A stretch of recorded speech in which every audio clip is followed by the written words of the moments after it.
तो नमस्कार दोस्तों, एक बार फिर से आप सभी का आपके प्यारे से YouTube channel YCT UP board के इस लेटेस्ट वीडियो में बहुत बहुत स्वागत और अभिनंदन करते हैं। दोस्तों, आज आपके लिए एक नया चीज लेकर आ गए हैं और अब से हम लोग साइंस का हो मैथ का हो मॉडल पेपर विद सॉल्यूशन के साथ पूरा एकदम जबरदस्त तरीके से सॉल्व कराएंगे। पूरा अगर आपको 10 मॉडल पेपर मैं दे दूं तो आपका एग्जाम एकदम आप टाए टाए फिश कर दोगे, समझ लें। तो आइए शुरू करते हैं। यहाँ पे सॉल्व मॉडल पेपर कक्षा 10 के लिए, ठीक है। 2027 बोर्ड एग्जाम को फोड़ना है। चलिए दोस्तों, एक एक चीज बारीक से हम लोग ध्यान देंगे। बताइए जरा कमेंट बॉक्स में कमेंट करें कि ये अक्षर आपको अच्छे से दिख रहे हैं या नहीं दिख रहे हैं। दिख रहे हैं ना, बहुत बढ़िया। चलिए, खंड अ बहुविकल्पी प्रश्नों को पहले हम शुरू करते हैं। एक एक क्वेश्चन, ठीक है। एक लेंस की क्षमता -25 डायोप्टर है। लेंस की फोकस दूरी की प्रकृति बताइए। दोस्तों, लेंस की फोकस दूरी की प्रकृति क्या होगी, बताओ। देखो देखो, एक सूत्र होता है दोस्तों, एफ बराबर सेंटीमीटर में, अगर फोकस दूरी ये इसमें है, ये सेंटीमीटर में है ना, तो 100/F, ठीक है। और यहाँ पे वैल्यू रखोगे, दिख रहा है ना, हाँ दिख रहा है, 100/2.5 दिया है। गलत हो गया भाई, यहाँ पे पी करेंगे, ठीक है। डायोप्टर दशमलव हटाने के लिए ऊपर 10 से गुणा, तो 25 चौका 100, 40 सेंटीमीटर हो जाएगा, ठीक है। 40 सेंटीमीटर हो जाएगा। कौन सा है भैया? ये पहला नंबर ऑप्शन राइट है, बहुत बढ़िया। चलिए अगले क्वेश्चन की ओर बढ़ेंगे। देखो अगला क्वेश्चन है, मानव नेत्र जिस भाग पर किसी भी वस्तु का प्रतिबिंब बनता है। देखो दोस्तों, अगर हम लोगों के नेत्र के अंदर गोलक होता है, गोलक के अंदर दृढ़ पटल, रक्तक पटल, रेटिना, रेटिना का दूसरा नाम है दृष्टि पटल, और रेटिना के ही जिस बिंदु पर प्रतिबिंब सबसे अच्छा बने उसे हम क्या कहते हैं? उसे हम कहते हैं भैया पीत बिंदु। जहां बिल्कुल ना बने उसे अंध बिंदु कहेंगे। आगे वाले भाग में रक्तक पट आगे वाले भाग में होता है कार्निया, कांचाभ कक्ष, कांचाभ द्रव, ठीक है, आइरिस या परितारिका। ये सब जो है 10 पार्ट हैं आंख के, ठीक है। तो यहाँ पर अगर जो प्रतिबिंब बनेगा उस रेटिना या दृष्टि पटल पर बनता है। बी नंबर ऑप्शन राइट है। प्रकाश की चाल माध्यम 1 व माध्यम 2 में क्रमशः V1 तथा V2 हो, तब माध्यम 1 का अपवर्तनांक माध्यम 2 के सापेक्ष होगा। देखो भाई साहब, एक सूत्र होता है N बराबर, ठीक है, C/V। इसी सूत्र में जब निकालोगे तो अपवर्तनांक हो जाएगा V1/V2, ठीक है, इसी सूत्र से। आइए नेक्स्ट क्वेश्चन भैया, नेक्स्ट क्वेश्चन, ठीक है। 4 नंबर क्या है? एक विद्युत केतली से होकर प्रवाहित विद्युत धारा को दुगुना कर दिया जाता है, उत्पन्न उष्मा हो जाएगी। उत्पन्न उष्मा कितनी? अगर याद रखना, विद्युत केतली से होकर प्रवाहित विद्युत धारा दुगुना कर दोगे, क्या कर दोगे? विद्युत धारा दुगुना, तो उसकी जो उष्मा होती है दोस्तों, रट लो, 4 गुना हो जाती है। क्या हो जाती है? 4 गुना। आइए, इनमें से किस दर्पण का दृष्टि क्षेत्र अधिक होता है? देखो अभी मैं सलेबस टू सलेबस प्रकाश के बारे में, प्रकाश का परावर्तन एवं अपवर्तन चैप्टर चल रहा है, और उसमें मैंने बताया है कि जो उत्तल दर्पण होता है दोस्तों, ये उत्तल दर्पण है। इस पर जब कोई भी किरण ऐसे पड़ेगी, ठीक है, ऐसे पड़ेगी मुख्य अक्ष के समांतर, तो ये परावर्तन के पश्चात फोकस से जाती हुई प्रतीत होगी ऐसे। नीचे से भी डाल दोगी तो भी, तो यहाँ पे किरणें बिखर जाती हैं। इनका दृष्टि क्षेत्र बहुत अधिक होता है, इसलिए अपसारी भी होती हैं। याद रखना, इनके दो नाम हैं। उत्तल दर्पण अपसारी भी होता है, इनका दृष्टि क्षेत्र अधिक भी होता है। तो इसे आप अच्छे ढंग से याद रखना। ये हमारा उत्तल दर्पण है, ठीक है। कौन सा दर्पण? उत्तल दर्पण। कौन सा दर्पण दोस्तों? उत्तल दर्पण, ठीक है। आइए नेक्स्ट, विद्युत जनित्र में रूपांतरण। विद्युत जनित्र में रूपांतरण, विद्युत जनित्र में रूपांतरण होता है, मतलब विद्युत जनरेटर में रूपांतरण। पहले देखो जनरेटर, जनरेटर चलता है, उसके बाद उसमें से लाइट निकलती है, तो यह क्या करता है? विद्युत ऊर्जा को, यांत्रिक ऊर्जा को विद्युत ऊर्जा में बदलता है दोस्तों। बी नंबर ऑप्शन राइट है। जो जनरेटर होता है, शादी विवाह में, तिलक उलक में यूज होता है आपके घर में, है ना, प्रोग्राम में, वो क्या करता है? पहले उसे चलाते हैं। जब कोई चीज चलाया जाता है खुद से, तो यांत्रिक क्रिया होती है, और उसको चलाएंगे तो उसके जरिए मोटर चलने लगेगी। कौन सी मोटर? विद्युत मोटर। तो जब चल के विद्युत मिले तो उसी को बोलते हैं यांत्रिक ऊर्जा को विद्युत ऊर्जा में। 7 नंबर, धारावाही वृत्ताकार कुंडली में फेरों की संख्या n बढ़ाने पर कुंडली के केंद्र पर चुंबकीय क्षेत्र का मान n गुना बढ़ जाता है। याद रखना दोस्तों, अगर किसी भी धारावाही कुंडली की संख्या में n गुना बढ़ दे तो उसका जो चुंबकीय क्षेत्र है वो n गुना बढ़ जाता है। याद रखना।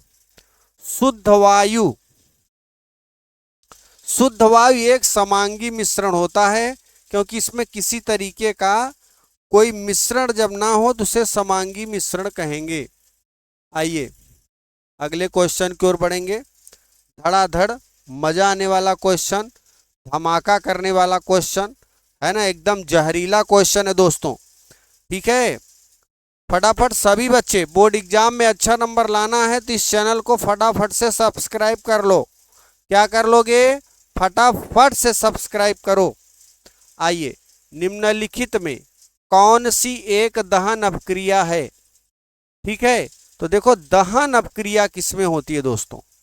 जिसमें CH4O2 दोनों मिक्स हो जाते हैं और क्या बनाते हैं? CO2 + 2H2O प्लस उष्मा एवं प्रकाश उत्पन्न करें, तो ये दहन अपक्रिया में होते हैं। याद रखना, जिसमें CH4 और O2 मिला हो। क्या मिला हो भैया? CH4O2 मिला हो। ये किस अपक्रिया में आएंगे? एक दहन अपक्रिया में आएंगे। याद रखना, मेथेन और ऑक्सीजन के साथ जब क्रिया होगी तो एक दहन अपक्रिया बनेगी, एक ज्वालामुखी विस्फोट हो जाएगा यहाँ पे, है ना, धमाका होगा। शुद्ध जल का पीएच मान सभी बच्चे जानते हो भैया। शुद्ध जल का पीएच मान बताओ फटाफट से। शुद्ध जल का पीएच मान 7 होता है, सब लोग जानते हो, रट्टा मार लो। प्लास्टर ऑफ पेरिस का रासायनिक सूत्र दोस्तों, प्लास्टर ऑफ पेरिस का रासायनिक सूत्र CaSO4 ½ H2O। CaSO4 ½ H2O plaster of Paris का रासायनिक सूत्र है। मैंने कहा CaSO4 ½ H2O plaster of Paris. CaSO4 ½ H2O ये दोस्तों प्लास्टर ऑफ पेरिस का रासायनिक सूत्र। फटाफट फटाफट एक बार लाइक कर दे फटाफट जल्दी से। देखो भाई, कॉलम ए, आइए ये क्या कहना चाहता है इसको भी समझ लेते हैं। कॉलम ए में दिए गए पदार्थ का सुमेल कॉलम बी में दिए गए पदार्थ के अनुप्रयोगों से कीजिए। ठीक है, अब देखो भैया, है ना, सुमेल करना है तो सबसे पहले प्लास्टर ऑफ पेरिस मूर्ति बनाने के काम में आती है। बहुत बढ़िया, किसमें मूर्ति बनती है। ठीक है, प्लास्टर ऑफ पेरिस किस क्या बनता है, मूर्ति, है ना। और क्या करते हैं, हड्डी टूट जाए तो प्लास्टर लगाने के काम में आता है दोस्तों। आइए, कास्टिक सोडा किसमें डाला जाता है, साबुन में। सोडियम बाइकार्बोनेट, सोडियम बाइकार्बोनेट का उपयोग कहाँ करते हैं, प्रति अम्ल में करते हैं ना जी, प्रति अम्ल में। और ब्लीचिंग पाउडर का उपयोग कहाँ करते हैं, कीटाणुशक प्रतिजैविक जीवाणुओं में करते हैं दोस्तों। ठीक है, हाँ, तो देखो पहले का दूसरा इसमें से कौन है, इधर पहले का दूसरा, फिर बी का पहला, फिर सी का इसमें है चौथा, और डी का है तीसरा। तो इस तरीके से मिलाएंगे, जब आप पढ़े रहोगे फिर से। प्लास्टर ऑफ पेरिस का उपयोग मूर्ति निर्माण में करते हैं, कास्टिक सोडा साबुन बनाने में करते हैं, सोडियम बाइकार्बोनेट प्रति अम्ल है, ब्लीचिंग पाउडर का उपयोग कीटनाशक के रूप में, प्रतिजैविक जीवाणु के रूप में उपयोग किया जाता है। आइए, बहुत बढ़िया, अच्छा क्वेश्चन बनाए हो यार। ये जो आपको पेपर बना है ना, ये पिछले साल के एक रिपीटेड क्वेश्चन है। मतलब वो क्वेश्चन है जो आपके बोर्ड एग्जाम में फिर से आ सकते हैं। ठीक है ना, लगातार आने वाले क्वेश्चन, अनुभव के अनुसार यहाँ पे पेपर बनाया गया है दोस्तों।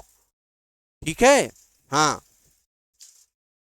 एल्डिहाइड में प्रकार्यात्मक समूह हैं दोस्तों, एल्डिहाइड में प्रकार्यात्मक समूह है। फटाफट से बताओ कौन है एल्डिहाइड में।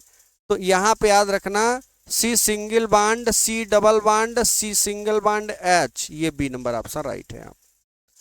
आ जाइए, नवीकरणीय ऊर्जा का एक पर्यावरण हितैषी स्रोत है। नवीकरणीय ऊर्जा का एक पर्यावरण हितैषी स्रोत है भैया, सब बच्चे जानते हो, पवन ऊर्जा। कौन सी ऊर्जा, पवन ऊर्जा। ठीक है, मटर के लंबे पौधे टीटी और बौने पौधे टीटी के माध्यम से क्रॉस कराने पर प्रथम संतत पीढ़ी में मिलती है। अगर मटर के लंबा पौधा टीटी और बौना पौधा स्मॉल टीटी के मध्य जब क्रॉस कराते हैं तो प्रथम संतत पीढ़ी में मिलते हैं, सभी लंबे मिलेंगे, सभी लंबे मिलेंगे दोस्तों। ठीक है, क्या मिलेंगे, सभी लंबे मिलेंगे। पौधे, शुक्राणुओं का निर्माण होता है, कहाँ होता है, सभी लोग जानते हो, शुक्रवाहिकाओं में। ठीक है, घेंघा रोग का नियमन करता है। मतलब घेंघा रोग क्या नियमन करता है, थायरॉक्सिन नियमन करता है दोस्तों। पौधों में जल के परिवहन हेतु होता है। पौधे में जो जल बनेगा वो जाइलम के कारण होता है। किसके कारण, जाइलम के कारण। पित्तरस का स्राव होगा दोस्तों, पित्तरस का स्राव किसमें होगा, सभी जानते हो, यकृत में होता है। किसमें, यकृत में। निम्नलिखित में से कौन भारत के जल पुरुष के नाम से प्रसिद्ध है। निम्नलिखित में से कौन भारत के जल पुरुष के नाम से प्रसिद्ध है, राजेंद्र सिंह। कौन है दोस्तों, राजेंद्र सिंह के नाम से प्रसिद्ध है। आइए नेक्स्ट, बहुत बढ़िया। अपनी कार या बाइक के पीछे आने वाले वाहन को देखने के लिए आप किस दर्पण का उपयोग करेंगे? कारण सहित बतलाइए। बनने वाले प्रतिबिंब वास्तविक होंगे या आभासी? देखो बच्चों, चाहे बाइक हो, चाहे कार हो, चाहे ट्रक हो, चाहे 4 व्हीलर में, 6 व्हीलर में, 10 व्हीलर में, कोई भी व्हीलर हो, 2 व्हीलर से स्टार्ट होता है। ट्रेन को छोड़ दो भैया, ट्रेन मत ले लेना। इनके ड्राइवर के सीट के बगल में जो शीशा लगा होता है वो उत्तल दर्पण होता है, क्योंकि इनका जो दृष्टि क्षेत्र होता है दोस्तों, दृष्टि क्षेत्र समझ रहे हो ना, देखने वाला क्षेत्र ज्यादा होता है। और ये कौन से दर्पण होते हैं? उत्तल दर्पण। उत्तल दर्पण अपसारी दर्पण होता है, याद रखना। आगे अभी अपसारी में कहीं कहीं मिलेगा क्वेश्चन। मैं थ्योरी में अच्छे से समझाया हूं, अच्छे से बताया हूं, ठीक है। देखो क्वेश्चन बन के आ गया ना कि कहां पे कैसे यूज करते हैं। तो उत्तल दर्पण जब भी आता है तो इसमें कैसा प्रतिबिंब बनता है दोस्तों? आभासी बनता है, वस्तु से छोटा बनता है, ठीक है। अब देखो मैं कैसे बोलूंगा इसे। अभी यहां पे जो लिखा है लिखे रहने दो, मैं अपने से बोल रहा हूं, है ना, मैंने जो पढ़ाया। आप भी ऐसे लिखना कि ड्राइवर के सीट के बगल पश्च भाग को देखने के लिए उत्तल दर्पण का उपयोग होता है, क्योंकि उत्तल दर्पण का दृष्टि क्षेत्र अधिक होता है और यह ज्यादा से ज्यादा क्षेत्रफल को दर्पण में दिखा देती हैं, दूर तक, ठीक है। यह आभासी वस्तु का निर्माण करता है, आभासी सीधा, वस्तु से छोटा, ठीक है। बस वही जो मैंने बोला वही सारी चीज लिखा है, चाहे वो बाईं ओर हो ड्राइवर के, चाहे वो दाईं ओर हो। बीच में भी लगा होता है का, कार और में तो बीचों में लगा होता है ना, हाँ, बोलेरो वगैरह में। चलिए ये लिखा है, स्क्रीनशॉट ले सकते हो आप। इसको अच्छे से पढ़ना है तो थ्योरी वाली क्लास अटेंड करो फटाफट नीचे जाके, है ना, नीचे जाके थ्योरी वाली क्लास अटेंड करो। मेरा फोटो लगा होगा थंबनेल पे, अच्छे से समझ में आ जाएगा। एक एक चीज मैंने वहां पे समझाया बाकायदे थ्योरी वाली क्लास में। जबरदस्त, जानदार, शानदार और दमदार क्लास। आइए, निकट दृष्टि दोष से पीड़ित एक व्यक्ति अधिक से अधिक 10 मीटर की दूरी तक देख सकता है। सही दृष्टि के लिए लेंस की प्रकृति, फोकस दूरी, क्षमता ज्ञात कीजिए। बहुत बढ़िया। देखो निकट दृष्टि दोष, निकट दृष्टि एक बता रहे हैं आपको सूत्र, DUNA। निकट दृष्टि दोष के लिए अवतल लेंस का, दूर दृष्टि दोष के लिए उत्तल लेंस का प्रयोग करते हैं, ठीक है। और यहाँ पे निकट दृष्टि दोष है तो अवतल लेंस का प्रयोग करेंगे।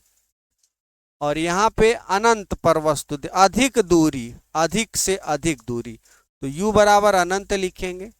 V बराबर प्रतिबिंब बन रहा है, V बराबर -10 मीटर। फोकस दूरी के सूत्र में रखो कि लेंस है, दर्पण तो है नहीं, तो 1/f,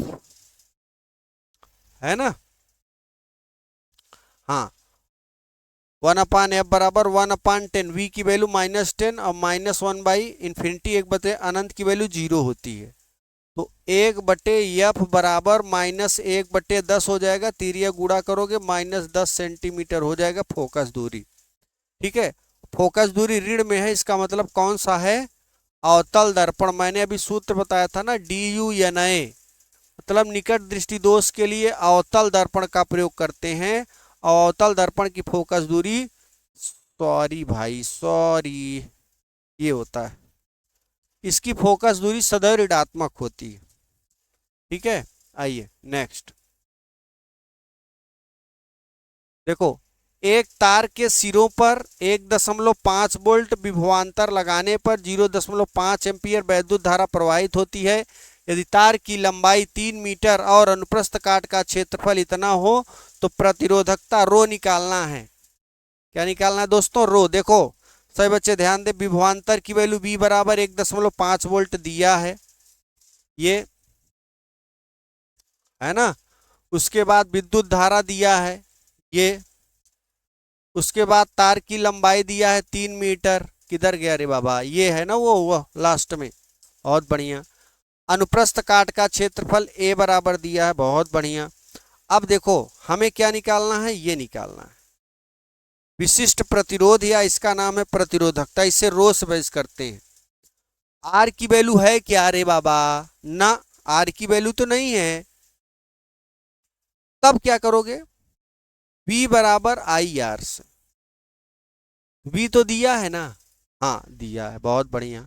I दिया है ना, हाँ दिया है, तो R निकाल सकते हो। ओम का नियम लगा दो, बहुत बढ़िया। ये ओम का नियम लगा दो भाई साहब। कौन सा नियम लगाओगे, ओम का नियम। ओम का नियम फटाफट से लगा दो, है ना। जो नए बच्चे भी पढ़े हैं वो अभी पढ़ लें ओम का नियम। बोर्ड एग्जाम में अगर जिन बच्चों को 70 में 70 हर सब्जेक्ट में फोड़ना है तो फटाफट से इस चैनल से जुड़ जाएं। धमाकेदार तैयारी करवाएंगे, जोरदार, दमदार और शानदार तरीके से, गारंटी है। फटाफट से इस चैनल से जुड़ें, जल्दी से आ जाओ। ओम का नियम लगाएंगे, V की वैल्यू रख देंगे, I की वैल्यू रख देंगे, R की वैल्यू तो निकालनी है, इसको तुरंत भाग में कर दो। हल करोगे 1 0, ये दशमलव दशमलव हटेगा, 5 तिहाई 15 हो जाएगा। R बराबर आ जाएगा भैया 3 ओम, बहुत बढ़िया। चलो 3 ओम आ गया। अब तो ये सूत्र लगाओ, R बराबर रो इंटू एल बाई ए। यहाँ से रो की वैल्यू निकालोगे, क्रॉस मल्टीप्लाई करोगे, R into A by L हो जाएगा। R की वैल्यू रख दो, A की वैल्यू रख दो, L की वैल्यू रख दो, 3 से 3 कैंसिल, आ गया ओम मीटर। ठीक है, तो ये हो गया हमारे विशिष्ट प्रतिरोध या प्रतिरोधकता का वैल्यू। आओ भाई, बहुत बढ़िया। समांतर क्रम में जोड़े गए प्रतिरोधों का तुल्य प्रतिरोध के लिए व्यंजक ज्ञात कीजिए। प्रतिरोधों का समांतर क्रम दिया हुआ है।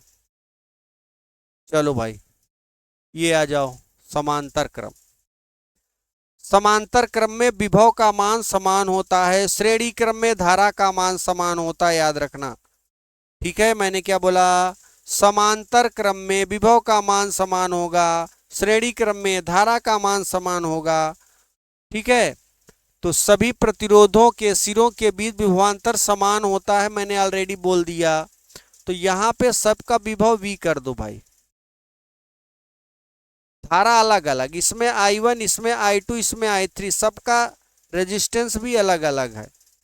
ठीक है, माना R1 R2 तीनों प्रतिरोध को बिंदु A B C वगैरह वगैरह ये समथिंग है। ओम का नियम लगाओगे, I1 बराबर V अपान R1, I2 बराबर V अपान R2, I3 बराबर V अपान R3। V बिंदुओं A व B के बीच विभवांतर है। ठीक है, अब देखो यहाँ पे मान लेते हैं पूरे तार में बहने वाली संपूर्ण धारा I हो, तो I बराबर हो जाएगा I1 plus I2 plus I3। I1 I2 I3 का मान रखेंगे, V कॉमन लेंगे तो I बराबर इतना, ये समीकरण 1 हो जाएगा। कह रहा है यदि बिंदु A व B के बीच तुल्य प्रतिरोध R हो तो ओम का नियम लगाएंगे, I बराबर V अपान R। समीकरण 2 तुलना कर दो, समीकरण 1 और 2 की तुलना। समीकरण 1 में 2 का मान रखने पर तुलना करोगे तो I बराबर V अपान R और I बराबर ये है, तो लेफ्ट लेफ्ट क्या हो जाएगा, बराबर, तो राइट राइट बराबर हो जाएगा। और जैसे ही राइट राइट बराबर होगा दोस्तों, देखो राइट राइट बराबर हो गया ना, अब V से B कैंसिल हो जाएगा, ये हमारा मिल गया समांतर क्रम में। ठीक है, तो समांतर क्रम में जुड़े प्रतिरोधों का तुल्य प्रतिरोध के व्युत्क्रम के प्रतिरोध के व्युत्क्रम के योग के बराबर होता है। समांतर क्रम सभी प्रतिरोधों के सिरों के बीच विभवांतर समान होता है। सभी प्रतिरोध में प्रवाहित धाराएं उनके प्रतिरोध के, एग्जाम में ये चीज लिखो चाहे ना लिखो, याद रखना, बस इतना सिद्ध कर देना, हो गया। कचड़ा मत लिखो, समय ना खराब करो। अथवा में देखो, अथवा में अगला क्वेश्चन दिख रहा है ना सभी को, हाँ चलिए देखो, सबको दिख रहा है, फटाफट कमेंट करो यार, कमेंट नहीं कर रहे हो। विद्युत मोटर का नामांकित आरेखीय खींचिए, इसका सिद्धांत तथा कार्य विधि स्पष्ट कीजिए। विद्युत मोटर में विभक्त वलयों का क्या महत्व है। ठीक है,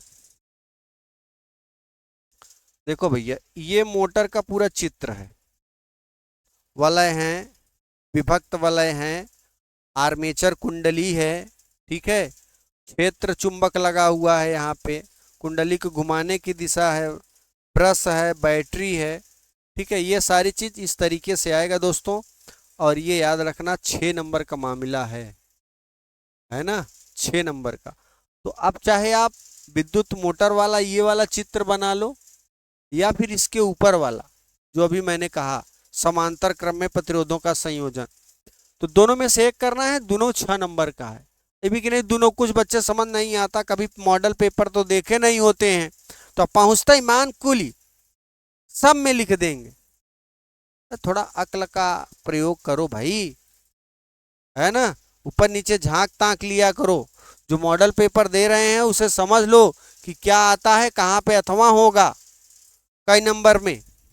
आओ, विद्युत मोटर का नामांक। विद्युत मोटर का सिद्धांत इस तथ्य पर आधारित है कि जब किसी कुंडली में चुंबकीय क्षेत्र में रखकर उसमें वैद्युत धारा प्रवाहित की जाती है तो कुंडली पर एक बलयुग्म कार्य करने लगता है, जो कुंडली को उसकी अक्ष पर घुमाने का प्रयास करता है। यदि कुंडली अपनी अक्ष पर घूमने के लिए स्वतंत्र हो तो घूमने लगती है। वैद्युत मोटर के 4 मुख्य भाग हैं। पहला क्षेत्र चुंबक, दूसरा आर्मेचर। क्षेत्र चुंबक क्या है? यह एक शक्तिशाली स्थायी चुंबक होता है जिसके ध्रुव खंड यंत्र व एस होते हैं। ठीक है। आर्मेचर, यह तांबे के तार के अनेक फेरों वाली एक आयताकार कुंडली एबीसीडी होती है जो कच्चे लोहे की क्रोड पर तांबे के तार के पृथक्कृत फेरे लपेट कर बनाई जाती है।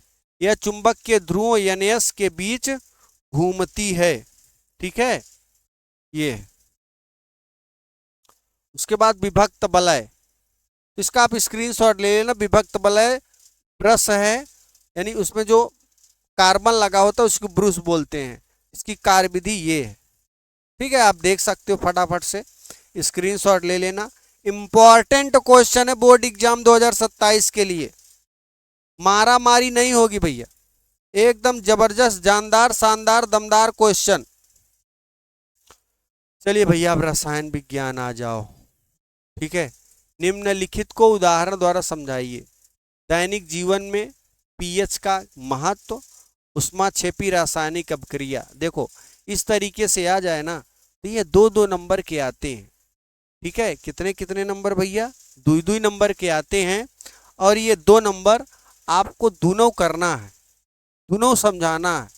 थोड़ा थोड़ा दैनिक जीवन में पीएच, पावर ऑफ हाइड्रोजन, यानी पौधे एवं जंतु के प्रति संवेदनशील होते हैं। इनका शरीर 7 से 7.8 पीएच के मान के मध्य कार्य करता है। ठीक है, मृदा का पीएच मान पौधे के उत्तम वृद्धि एवं जैविक क्रियाओं के लिए आवश्यक है। तीसरा है पाचन तंत्र में भोजन में पाचन के लिए हाइड्रोक्लोरिक अम्ल की आवश्यकता होती है। किसकी? हाइड्रो, यानी भोजन को पचाने के लिए हमें हाइड्रोक्लोरिक अम्ल की जरूरत पड़ेगी। और परंतु इसकी अधिकता पाचन तंत्र में नुकसान पहुंचाती, यानी कहीं कहीं ये ज्यादा हो जाएगा तो आपके पाचन तंत्र को भी नुकसान हानिकारक पहुंचाने का काम करेगा। कौन? जब ये हाइड्रोक्लोरिक अम्ल कभी कभार पेट में ज्यादा हो जाए, जिसके कारण अम्लता की स्थिति उत्पन्न हो जाएगी, यानी कच्ची ढकार आने लगेगा। और क्या है?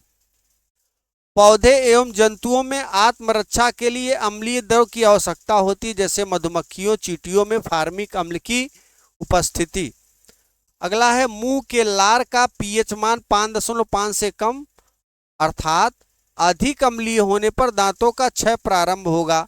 ज्यादा अम्लीय हो जाएगा मुंह के लार का तो आपके सभी दांत गिर जाएंगे और आप बिना दांत के हो जाएंगे, तो आप बुढ़े बोले जाएंगे। ठीक है, चलो अब ऊष्माक्षेपी। ऊष्माक्षेपी क्या है दोस्तों? ऊष्माक्षेपी क्या है? वे समीकरण, वे रासायनिक अभिक्रिया जिसमें उत्पाद के निर्माण के साथ साथ ऊष्मा का उत्सर्जन होता है, से ऊष्माक्षेपी अभिक्रिया कहते हैं।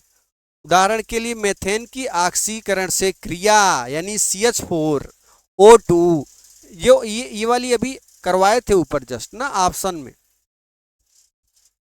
चलिए स्क्रीनशॉट लेते जाना। निम्नलिखित अभिक्रिया का संतुलित समीकरण ज्ञात कीजिए। पहला नंबर, तनु सल्फ्यूरिक अम्ल दानेदार जिंक के साथ अभिक्रिया करता है। तनु हाइड्रोक्लोरिक अम्ल एल्यूमिनियम चूर्ण के साथ अभिक्रिया करता है। तनु सल्फ्यूरिक अम्ल दानेदार जिंक के साथ अभिक्रिया करके जिंक सल्फेट H2 गैस बनाती है। क्या बनाएगी? जिंक सल्फेट H2, यानी ये किससे करेगा? दानेदार जिंक की क्रिया तनु सल्फ्यूरिक अम्ल से करेगा तो जिंक सल्फेट और हाइड्रोजन गैस का निर्माण करेगा। याद रखना, संतुलित समीकरण है। उसके बाद ये कर लेना। फिर देखो भाई, फिर है निम्नलिखित की व्याख्या कीजिए। साबुन की निर्मल क्रिया, निस्तापन तथा भर्जन और धातु पर जंग का लगना। ये आप 3 चीज स्क्रीनशॉट ले लीजिए। साबुन की निर्मल अभिक्रिया, निस्तापन और भर्जन, ठीक है, ये साबुन के अंदर ही आएगा। बहुत इंपॉर्टेंट है, 6 नंबर का प्रश्न है, 2 तिहाई 6, 2-2 नंबर का है। अब जैसे इसमें इतना ज्यादा लिखा है तो निस्तापन में आप कम ही लिखना, भर्जन में भी कम लिखना, बट उदाहरण जरूर देना है इनके। उदाहरण 1 लाइन लिखो बट उदाहरण दे देना, ठीक है। 1 पेज बहुत होता है इसमें। धातु पर जंग का लगना, कैसे लगता है धातु पर जंग? जब देखो कैसे लगेगा, जब धातु, लोहा, ऑक्सीजन वायु और नमी के संपर्क में, नमी मतलब बरसात हो जाए, ठंडी आए, कोहिरा पड़े, नमी के संपर्क में आता है तो लोहा इनके साथ अपक्रिया करके आयरन ऑक्साइड में परिवर्तित हो जाता है और इस कारण इसका रंग भी बदल जाता है। इसे लोहे पर जंग लगना भी कहते हैं, ठीक है। यदि FeO को फेरस ऑक्साइड और Fe2O3 को फेरिक ऑक्साइड कहते हैं तो Fe2O3X H2O जंग पदार्थ कहते हैं, ठीक है। अथवा अगला प्रश्न, एथोनोइक अम्ल के 3 रासायनिक गुणों का समीकरण और उसका उपयोग लिखिए, ठीक है। एसिटिक अम्ल की 3 रासायनिक गुण लिखिए। तो यहाँ पे 2 हैं, या तो एथोनोइक अम्ल लिखिए या तो फिर एसिटिक लिखिए। तो यहाँ पे तीनों लिखा गया है दोस्तों, दोनों आप स्क्रीनशॉट अच्छे से ले सकते हो, ठीक है। ये एसिटिक अम्ल का उपयोग कैसे करेंगे ये भी है। अब आ जाओ भाई बायोलॉजी में। मेंडल के प्रयोग के आधार पर प्रभावी तथा अप्रभावी लक्षणों को समझाइए, ठीक है। प्रत्येक, देखो मेंडल ये ना बहुत इंपॉर्टेंट है, IMP वाला प्रश्न है, सभी बच्चे ध्यान दो। 4 नंबर का प्रश्न है, छोड़ना नहीं है, रट्टा मार लो, क्योंकि ये प्रश्न बहुत ज्यादा कईयों बार पूछा गया है, ठीक है ना। 1-2 बार नहीं, मैंने कहा कईयों बार पूछा गया है। तो प्रत्येक जीवधारी के लक्षण प्रायः किसी विशेष जीन, प्रत्येक जीवधारी के जो लक्षण होते हैं प्रायः किसी विशेष जीन द्वारा निर्देशित होते हैं, मतलब दिखाए जाते हैं। ये जीन युग्म में होते हैं। ये जीन कैसे होते हैं? युग्म में, जोड़े में होते हैं, ठीक है। जिनमें से विषम युग्मजी जीन का एक जीन माता से तथा दूसरा जीन पिता से संतति को प्राप्त होता है। संतति माने संतान को। अब इस एक जोड़ी विरोधी लक्षण वाले जीनों में से एक जीन दूसरे पर प्रभावित हो जाता है, जिससे दूसरे जीन का लक्षण प्रदर्शित नहीं होता। इस प्रकार के जीन को प्रभावी जीन तथा इस घटना को प्रभाविता कहते हैं। जिस जीन का लक्षण प्रदर्शित नहीं होता है उसे अप्रभावी जीन कहते हैं। एवं इस घटना को अप्रभावी जीन कहते हैं। ठीक है, अब प्रभाविता का नियम जरा समझो। अभी इसका एक क्वेश्चन ऑप्शन में भी बना था, ठीक है, और इसका एक क्वेश्चन आना ही आना है। 4 नंबर, 4 2 6 नंबर का क्वेश्चन निश्चित रूप से इस चैप्टर से आता है दोस्तों, याद रखना। ठीक है, यह एक संकरण है जिसमें एक जोड़ी विरोधी लक्षणों का संकरण कराया गया। जब दो समयुग्मजी नस्लों जैसे पौधे, जनक पौधे मध्य संकरण कराया जाता है तो F1 पीढ़ी में बनने वाले संतति में एक ही लक्षण, एक जीन प्रदर्शित होता है, दूसरा लक्षण छिपा रहता है, इसलिए इसे प्रभाविता का नियम कहा जाता है। ठीक है, जैसे जब शुद्ध लंबे टीटी समयुग्मकी पौधे का संकरण शुद्ध बौने डबल टी समयुग्मजी पौधे में कराया गया तो F1 पीढ़ी में बनने वाले, किसमें दोस्तों, F1 पीढ़ी में बनने वाले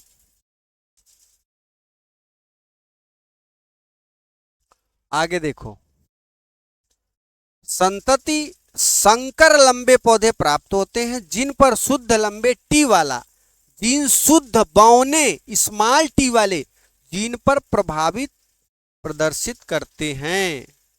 ठीक है, आ जाओ, ये इसका पूरा संरचना है, हाइब्रिडाइजेशन टॉल प्लांट बना है।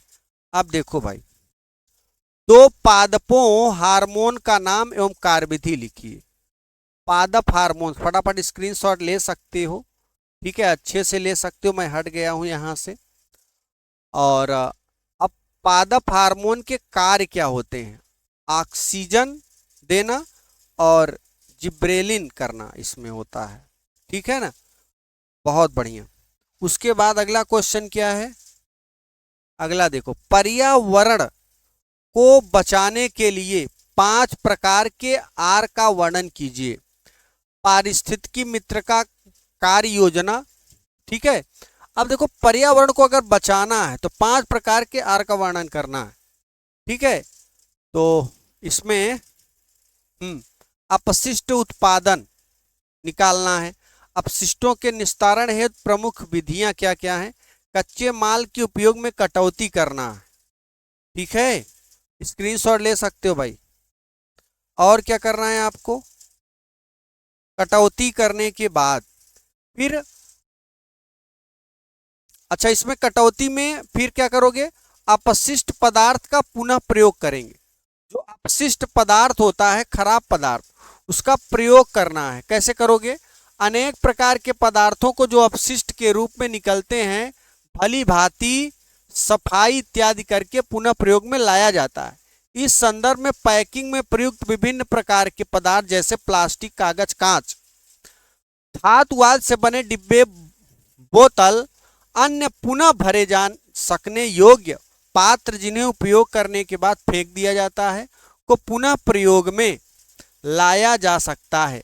आज भी अनेक ग्रामवासी कागज, कपड़ा, चिथड़े आदि अन्य रद्दी सामान को गलाकर लुगदी से विभिन्न प्रकार के पात्रों का निर्माण कर देते हैं। साइकिल के बेकार हो गई, ट्यूबों में रबड़ के छल्ले बनाए जाते हैं जिनका उपयोग अखबार वालों के द्वारा रबड़ बैंड के स्थान पर किया जाता है। अविकसित तथा विकासशील देशों में इस प्रकार के लोग अपनी वस्तुओं का अधिकतम पुनः प्रयोग कर लेते हैं। ठीक है, और इनको और क्या कर सकते हो, पदार्थों की मरम्मत करना, जो पदार्थ खराब हो गए उनको मरम्मत करना, उनको फिर पुनः प्रयोग में, अपने भारत में ऐसी चीज बहुत होती है। फिर क्या है, पदार्थों का पुनः चक्रण करना है, मतलब उसको बनाकर फिर उसी में फिर नई साइकिल बना देना, पुरानी साइकिल को गलाकर फिर नई साइकिल बना देना, इसी को चक्रण बोलते हैं दोस्तों। ठीक है, अब आ जाओ आगे, ये क्या है, ये है वृक्काणु नेफ्रॉन का एक स्वच्छ नामांकित चित्र बनाइए, इसके कार्यों का वर्णन कीजिए। ठीक है, नेफ्रॉन है, नेफ्रॉन की क्रिया विधि, रुधिर को पृथक धमनी द्वारा ओमन संपुट के कोशिकागुच्छ में लाया जाता है जहां उसे छाना जाता है दोस्तों। प्रारंभिक निस्यंद में ग्लूकोज अमीनो अम्ल तथा प्रचुर मात्रा में जल रह जाता है। प्रक्रिया अनुसार जैसे जैसे निस्यंद हेनल लूप और कुंडलिक नलिका से गुजरता है, उपयोग पदार्थ को दोबारा अवशोषित कर लिया जाता है। यूरिया, पानी तथा दूसरे व्यर्थ पदार्थ मूत्राशय में एकत्रित कर लिया जाता है। ठीक है, अब जाइए नेफ्रॉन के कार्य। छानना, दूसरा पुनः अवशोषण, मूत्र। ठीक है, ये 3 लोग। उसके बाद क्या है जरा ध्यान देना। अथवा पुष्प में निषेचनों परांत होने वाले परिवर्तनों का वर्णन करना। पुष्पी पौधों में निषेचन के पश्चात निम्नलिखित परिवर्तन होते हैं। ठीक है, तो ये इनके परिवर्तन हैं। बीजांड वृत्त, अध्यावरण, अंडद्वार, बीजांडकाय, अंडकोशिका, ये परिवर्तन होते हैं इसमें। ठीक है, स्क्रीनशॉट आप ले लीजिए। देखो, मेरे को पढ़ने से यहाँ पे आप मतलब नहीं है कि मैं आपको पढ़ पढ़ के बताऊं, क्योंकि आप छोटे बच्चे नहीं हो, आप देख सकते हो। मैं इंपॉर्टेंट क्वेश्चन आपको दूंगा ज्यादा से ज्यादा पेपर में, इसलिए सभी बच्चे इस चैनल से जुड़े। जो चीजें कठिन होती मैं अच्छे से समझा देता हूँ। जो यार हिंदी मॉडल है एकदम समझना, इतिहास भूगोल की तरह। बायोलॉजी मतलब कुछ नहीं। हाँ, केमिस्ट्री फिजिक्स में दम है, मैथ में दम है, उसको मैं अच्छे ढंग से समझाता हूँ। आइए, तो ये हमारा पेपर दोस्तों 2027 वाला क्लियर होता है। अगले लेक्चर में आपको मैं थ्योरी की क्लास लेकर आऊँगा। याद रखना, एक थ्योरी की क्लास चलेगी साइंस की, तो एक चलेगा थ्योरी का मॉडल पेपर साइंस का। फिर अब मैथ का भी चलने वाला है बहुत जल्द। चैप्टर फर्स्ट स्टार्ट करेंगे मैथ का, 1 शॉट में एकदम, मतलब 1.1 प्रश्नावली 1 शॉट में थ्योरी प्लस न्यूमेरिकल होगा। ठीक है, तो फटाफट जो बच्चे नए हैं चैनल से जुड़ जाएं, चैनल को सब्सक्राइब कर लें।